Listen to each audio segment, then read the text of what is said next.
Hello, everybody. My name is Christian. I'm the host of the Disruptive Chef Entrepreneur Show. And I know I say this at every episode, but today's guest is absolutely amazing. So, listen, what this guy does, he helps hospitality operators thrive in a digital age. So, if you're in a digital age, raise your hand because I think we all need a little bit more of that. Not only is he really good at that, he does something really unique. And we're going to talk about this right after this.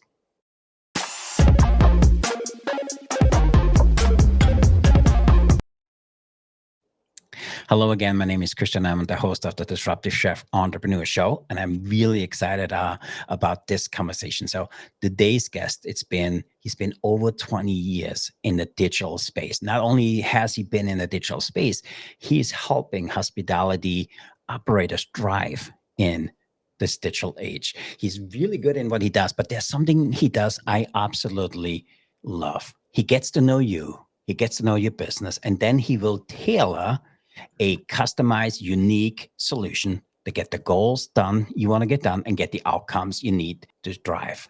And for me, there's just so much information out there and so much misinformation around that digital space. I'm really excited to bring an amazing human being coming all the way from beautiful Maine to you. Chris Munz, welcome to the show. Thank you, Christian. Thank you for having me. I appreciate it, for reaching out and bringing me on here. This is exciting. I love talking about hospitality. I love talking about digital hospitality. And ultimately, I love helping the restaurant community. It definitely touches me what you say, because that is my mission. My mission is to help as many operators as possible, make sense of all this. The world's changed. Consumers. I love it. And people consume, differently from the way they do food, for the way they consume information and how they want to be communicated to. So, but before we start with all of this, Chris, you're a good looking guy. You can do so many things in this world and be successful at. So why digital space? So talk to us, everybody, a little bit. How did this whole career start and how did you wind up being a technology solution expert? Yeah, it started working for a little map company here in Maine called Delorme, and really being at the forefront of digital maps. Mhm. Um, and then, from that aspect of it, realized that there was marketing, really kind of transitioned into more, how do I help people understand how to market their product? Because I had a challenge with trying to sell maps to people. Mhm. And so, email marketing was coming about then. And that's, ended up working for a little startup here in Portland, Maine, that ended up getting bought out by a company within restaurants called Fishbowl Mhm. many moons ago. And, learned from the best when it came to hospitality, married up the digital knowledge that I had, and it was like this match made in heaven, and helped restaurant groups tap into email marketing at the time, and database marketing. I love that. And so for us, our listeners know, as we hit 100 episodes, we said, hey, how can we bring some other amazing individuals to this space and give our listeners a little bit an insight of what makes them tick and how they look at hospitality different. And what we loved about learning from you, and kind of as we kind of dove into your content a little bit more, learning that custom tailored solution you provide. And you're currently the VP of growth for a company called Voosh. And so talk to us a little bit what their company does. How do you support the hospitality industry within that position? And then talk to us a little bit about that custom tailored approach you have. Yeah. So Voosh is your operating system for third-party delivery. So as we know, the DoorDashes, the Ubers, and the Grubhubs have taken significant market share from operators, first party, and Yep. operators have worked very hard and invested a lot into their first party. The unfortunate part is that these DSPs have captured the imagination of the consumer, spending billions of dollars on marketing for acquisition and retention. And that's where the consumer is at. The Mhm. experiences that they've created, consumers like it, and they keep using it. And as the earnings calls from Uber and DoorDash have shown, over the last couple of days, have shown that they're continuing to grow. Mm-hmm. And so what Voosh does is gives the insights and the power to be able to be in multiple channels, to run a multi-channel operation, but be more efficient, effectively, and understand where the opportunity is Mm-hmm. and how to actually grow within that opportunity. I love that. Talk to us a little bit more. How do you discover where the opportunities lie? Yeah, the first thing starting is consolidating the P&L into a single Mhm. view. So across multiple locations, multiple brands, as well as multiple distribution points, or DSPs. And Mhm. so once you have that view, you can start to glean insights of where things could be, done better operationally. So you think about inaccurate orders, or orders that Mhm. had problems. So, like, understanding that, and being able to then identify gaps at particular locations, or gaps within your operations, you can plug leaky holes. But it Mhm. goes another step further. Promotions and ads. These platforms have now become. We all go back to the days of Groupon and Living Social. Yeah. Where that's what these platforms have become. They just happen to close the loop on the online ordering piece of it. Mhm. And so if you think of these as ad and promotion platforms, which is what they're thinking of and where they're reporting on their revenue gains, Yeah. it's the pay to play model. So how do operators pay, but play wisely? How do they play Mhm. with that money wisely so that they have a high return on their investment? I love that. So talk to us a little bit. Where do you feel today's challenge lie within, restaurant owners? What are some of the challenges they face, and how does Woosh address them? Yeah, the knowledge gap. Mhm. These were 4 years ago. DSPs were, necessary. Can you tell everybody what does that DSP stand for? Yeah, delivery service providers. Mhm. So the DoorDashes, Ubers, Yep. Grubhubs, third party. Um, you'll hear a lot of different acronyms. 3PD is another one that people use as well. And so they were necessary because, right, we had to shift our operations when people weren't coming inside, our four walls. Yeah. And so because of that, habits have been created. Convenience has definitely take precedence. You have a younger population that it's second nature to them to order through these Mhm. platforms. Yeah. So because of that, it's now time for operators to shift their focus in business into understanding how to actually monetize these, and how to actually make money in these thin margins Mhm. business that we're in. And Yeah. we can't complain anymore about the 20 to 30% they're taking. We have to figure out how to make money giving Yeah. them 20 to It's 30%. it's it's interesting what you say, because 2 weeks ago for business we were out in Chicago, St. Louis, and Kansas City, and especially in St. Louis and Kansas City, um, we try to find an Indian themed restaurant. So we said we all crave Indian. We want to do Indian food. So we went out there and we went to 3 different Indian restaurants. Not a single one had sit in, even though they had beautiful spaces. They all were takeout only. And when asked the question, how come you guys moved to all takeout? I mean, you have a beautiful dining room. And the guy said, this is what the consumer is looking for. And we just give them what the consumers want. And it was interesting, as we walked in the second one, there was like 15, 20 people outside, and, and there was a few people inside. And he said, we doubled our business, not from a profit side, but he says overall revenue moving from a dine-in to strictly dine-out. Uh, do you see that this is a universal thing in the US, or is this just like certain area specific? No, I think this is globally.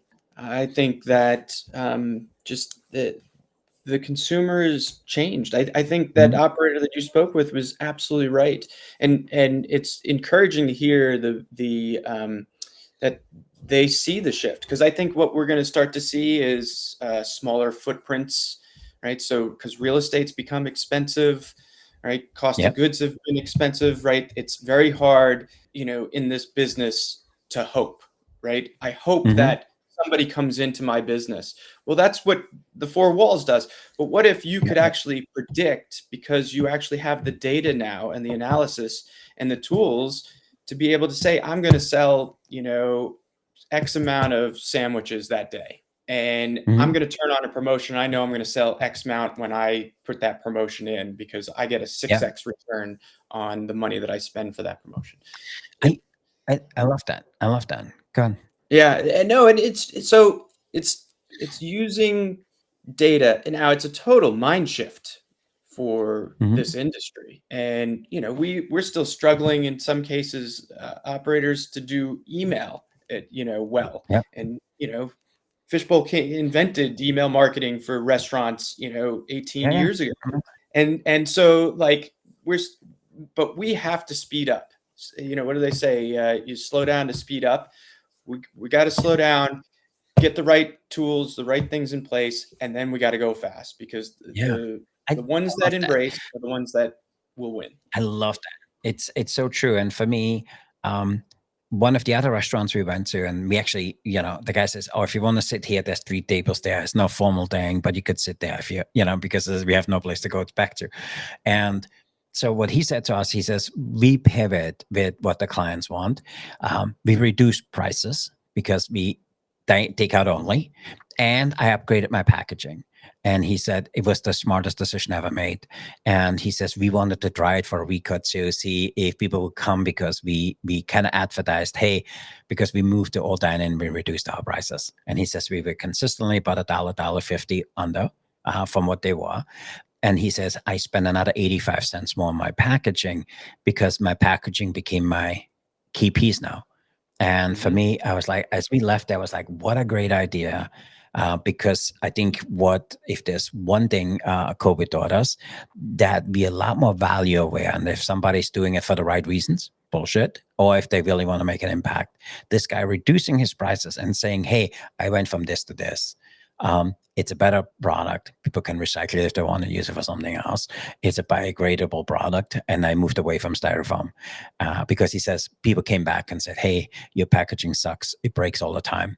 And he said it wasn't because I was so great at it. I went to my guy, says, I need something better. And he says, my sales guy said, no, you want great. You don't want better because better is still crap. He says, okay. I said, how much more? He says, 85 cents. It showed up. He says, oh my God, these containers are beautiful. I almost don't want to give them away. And he says the first time people came back and said, thank you, because we almost didn't come back because your packaging was terrible. Thank you for me doing this. And he said it was humbling for him. He says, I fell kind of into it by default, but he says, this is my strategy. I promote this now. I have the best packaging in town and I have the cheapest prices in town. And he says, I still make more profit than I did having an open door restaurant with a sit down area. So for me, I think that's becoming the standard. There's so many people doing it, but they don't looking at it this way it does. So if you dive in a little bit deeper, what you guys as an organization do is that whole idea of data-driven decision making and leveraging AI. So talk to us a little bit more. How do you guys as an organization leverage AI in what you do, and how does this kind of bring a win-win back to the client? Yeah. So how we're leveraging AI is actually pretty simple. So, the first thing that needs to be fixed is this whole dispute problem, which is just it's unfortunate that Mhm. the DoorDashes, Ubers, and Grubhubs push 100% of the responsibility of their customer, mind you, because the Mhm. operator doesn't have ownership Yeah, of yeah. the customer relationship. So it's their customer, but they are pushing 100% of the problem back onto the operator. Hmm. And then telling the operator that they have the ability to file a claim, that to tell them why it wasn't their fault. Yeah, yeah. Uh, it's crap, to be honest with you. It's not any way that I would run my business, but unfortunately, it's here. Yeah. And Voosh, what we do is we file those claims on their behalf, and our system and the algorithms that are behind it Yeah. are figuring out what their system is saying, what ours is saying, and then filing that claim automatically, allowing for other things to be done, within in this business, because Mhm. it's incremental, these disputes. So, you might Yeah. have one that's $3 today, $10 tomorrow, but again, it all adds up at the end of the year. I love that. And if our listeners haven't done so, you guys need to go to their website, because what I love on your website, on the bottom, you have what you call the dispute manager. And, I looked at it earlier today. It was like 80 grand, 80 something thousand in disputes won. I mean, this is money back into the operators' pockets. Yeah, 1 to 3%. So think about, most operators are just letting this go because you got 7 to 10 days to file a claim. Well, most Hmm. people don't do their books until the end of the month. Yep. Well, you can't file those claims any longer. And so you're just writing this 1 to 3% on top of the 20 to 30% we were talking about earlier. Yep. So in a thin margin business, this is table stakes for a restaurant operator to just do, because Hmm. they need to get their money back, because nine Yeah. times out of 10, it's not their fault. The one thing I've learned over the last 20 years of working with restaurants is they're operationally focused. And if they don't have their operations in order, they're usually out of business. But the ones that do have it down. And I can tell you that it's not 100% the restaurant's fault Hmm. for I love whatever that. problem happened, because the other side of it is, the DSPs, they don't want to take ownership for something they can't control. So, because this gig economy we live in, they have no control over their biggest asset, which is the Hmm. driver network, Yeah. Yeah. Yeah. because they're all independent contractors. And Yeah. so I, think about I, that. I agree. So for me, we don't use those services often, but we do use them once, twice a month. And what I seen for me a change over the last few months was, one time we ordered 5, we got 1 dish. The second time we ordered 3 or 4 dishes. I'm not 100. I'm paraphrasing, but we didn't get it at all. I mean, they said, "Oh, it was picked up." We didn't never got it. And it was really easy to dispute with that particular thing, because they didn't ask for any proof, any pictures, anything else, which I found surprising. But as I called the place where we ordered, they said, "No, no, no, no, no. Your package is still here." I was like, "No, the guy told me he picked it up." It's just kind of going back and forth. You're right. Uh, This would have been coming back to the operator. The operator says, "Hey, you know what? If you come and swing by, I refresh the drinks for you, and you get a free, whatever." So, somebody from our team went over and they picked it up. But for me, it's just, wow. It was so easy for me to dispute. For me, I was annoyed because I was charged and never got it. But as I called the facility, they said, "Hey, the thing is still sitting here." Yeah. It shows that they're more concerned, the DoorDashes, Ubers, Grubhubs, about you Hmm. ordering again through them. So that's Yep. what, and they know that, because they're just passing this on. Now they do have some controls, but I would tell you that they'd rather keep you happy, keep you active within their database than, you know, Yeah. fight the operator piece of it.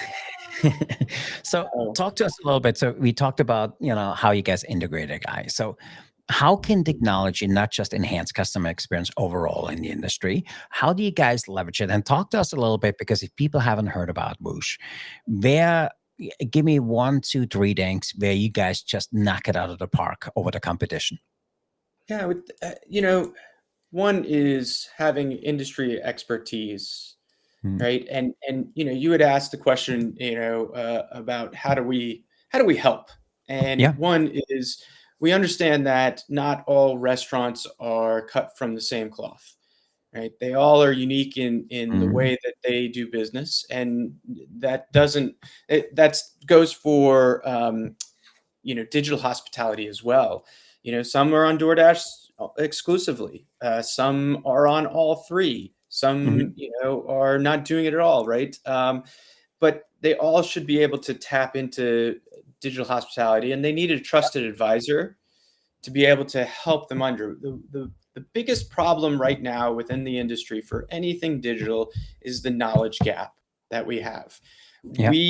We do not have enough information out there for operators to really understand trusted information that gives them the key insights to be able to make their business better. And so one of the differentiators that we bring to the table is that we understand and work with them to figure out what the right solution is, what they're trying to solve, the challenges that are in front of them today, and build a appropriate solution that meets those needs that then they can grow within. Right? Yeah. You know, I'm not selling a boxed product. Yeah. Because for me, everywhere I go. And so the reason I drive the vehicles I drive, because they sell me the idea of customization, not just customization. We do this for this because there's a certain level vehicle we have, which you don't see anywhere else. And for me, I think that customization not only proves to me that I know that it's not just unique to me, but it's tailored to my needs. I don't, with technology, I think what the worst thing is people buying something off the shelf. And for me, what I encourage our listeners to do is reach out to people like you. Get educated around it, because not every system works for every solution or every problem. And I think where you guys are the best in the field is, I love that idea of customization. Let me understand what you really want to do and let me provide a solution which works for you. So can you talk to us a little bit how you guys implement it and what are some of the success stories from your clients? Yeah. So, it a lot of it's listening. Yeah. And, yeah, we hear the challenges and we have a lot of clients that have challenges that are similar, but they're still uniquely different. And we've created this feedback loop Hmm. because it might not be something that we do today, but what it does is it feeds our roadmap. And our exponential growth has been as we've added other clients to this, because they were feeding ideas and they continue to Hmm. feed us ideas.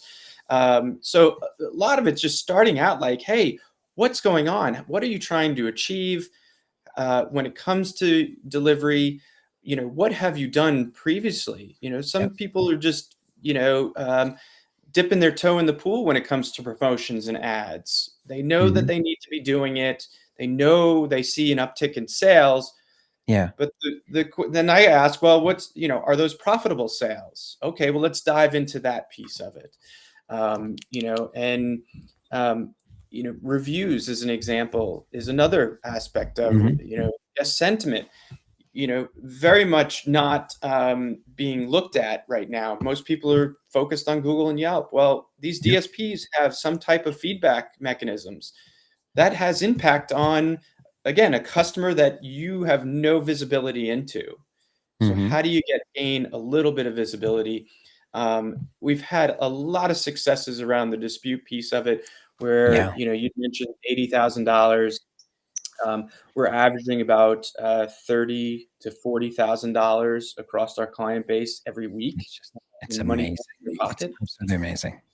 I heard Boggles my mind. somebody. I mean, $100,000+ a month getting back to your client. That alone, if our listeners, if you look for a solution, you guys need to not just walk there, you need to run there to Voosh and make sure you reach out to them. 100 grand is a lot of money. Yeah, I mean, you could open up another location. Mhm. Like that's my ultimate goal, is like, if I could get enough money back for somebody to be able to put that down towards another Yeah. location, I look at that as the greatest win, for one, the industry, but more importantly for our economy, right? We Yeah. we know the economy is not Mhm. very good right now, but what if somebody could offer a takeout only, smaller footprint, and the money that was saved because of the disputes that we were able to get them back, and they were able to fund it through that? Amazing. Mhm. Love that. I love that. So, what are some of the emerging trends you see around hospitality trends, and how should an independent restaurant or restaurant to prepare of them? Yeah, so I think with the headwinds that the economy is presenting, I think the owned media, owned database, right, loyalty, those are Mhm. all things that they should be focused on. I Yeah. think having channel management is really important. From your first party channel, Mhm. offering all the things, so pick up delivery within that channel, promoting that. Mhm. Third party, absolutely, right? The guest is in so many different places, and you have to be in those different places, Yeah. capturing and measuring those channels. And how, Love that. how do you maximize them? Yeah, I love that. Absolutely love that. By the way, I can talk about this, all day, and I want to make sure we Yeah. be respectful of your time. So, one last question of you before we kind of pivot a little bit. So, what advice would you give to a restaurant owner who's looking to leverage some kind of technology for their growth? Find a trusted partner, trusted advisor, somebody that's been doing this for a long time. There's a lot of history of technology within restaurants over the last 20, 30 years. And there's also new systems out there. And somebody that has a pulse on what's happening that can advise you, give you the right guidance is Yep. really, really, really important. Because to your point earlier about buying something off the shelf, it's not going to go the way that you think it is. You really need somebody to help and guide. There's 17 to 20 different systems that are now within these restaurants. How do they all work together? These are all questions that should be asked of an advisor, of a trusted restaurant technologist. I love that. So, if our listeners want to learn more about what your organization does, how can people get a hold of you?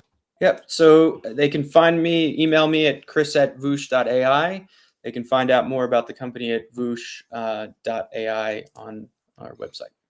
That's awesome. So, Chris, tell our listeners, what are you working on from a, not professional, from a personal stuff for you to provide your clients with better service? So, what do you do for Chris?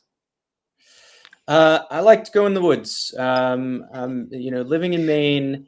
Hmm. I'm an outdoor guy, and I love skiing in the winter, Love boating in the that. summer, fishing. That's my me time for sure.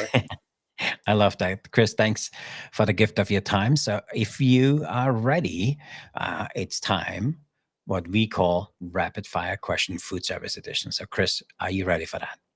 I'm ready. So, to our listeners, which know, so what we do is we do a segment called Rapid Fire Question Food Service Edition. So, my team creates 30 new questions every single week. You have the brand new set. So, Chris, the way it works is you give me a number, I read you the question, and you give us the answer as quickly as you can. So, you ready for that? I'm perfectly ready for it. Okay. Okay. By the way, none of them are technology based. Okay. So we want to know what makes you tick. So, Chris, give me a number between 1 and 30. All right, so my other number, that my favorite number is actually 22. So I'm gonna go with Yeah. 22. Ooh, 22 is good. If a Michelin star was given for chaos, okay, how many would you have? Oh wow. Uh, I would say two. I would say 2 stars. Yeah, I like because chaos is like, there's so much that good that comes out of chaos, It's the right? best. And if you can handle chaos, and working in a restaurant is pure chaos. And Love it. I'm I know I would have earned more than two. So, yeah. Chris, next question. Give me a Yeah, number between 1 and 30. 1 in 30. Yeah, let's go Michael Jordan's number 23. 23 is a good one. Pineapple on a pizza, yes or no? No. I'm a straight pepperoni guy. I like Hey. pepperoni pizza. There's a whole movement. You just pissed off a whole bunch of people. I know Okay, I did. I know I did. next number. Nobody's going to talk to me that likes pepperoni, but maybe it will strike up conversation. Mind you, Uh, I work at a Friday nights. I wait yeah. tables at a pizza restaurant, and I always kind of in the back of my mind when somebody orders with pineapple on it, the Hawaiian pizza, I'm like, nah, I just wouldn't get that. That's not my shift meal. Okay, that's awesome. Okay, give us another number between 1 and 30. How about 29? 29. What food do you love experiment with even though your staff and your family begs you to stop? Potatoes. Uh, I like to experiment with potatoes because they have oh, that- they have starch in them, and they could be fried. They could be baked, right? They can put on the grill. Like there's so many Well. different abilities, and then there's so many toppings you can put on a potato. Love that. Next question between 1 and 30. 1. 1. What's the weirdest thing you have ever thrown in a pan and called it gourmet? Spam.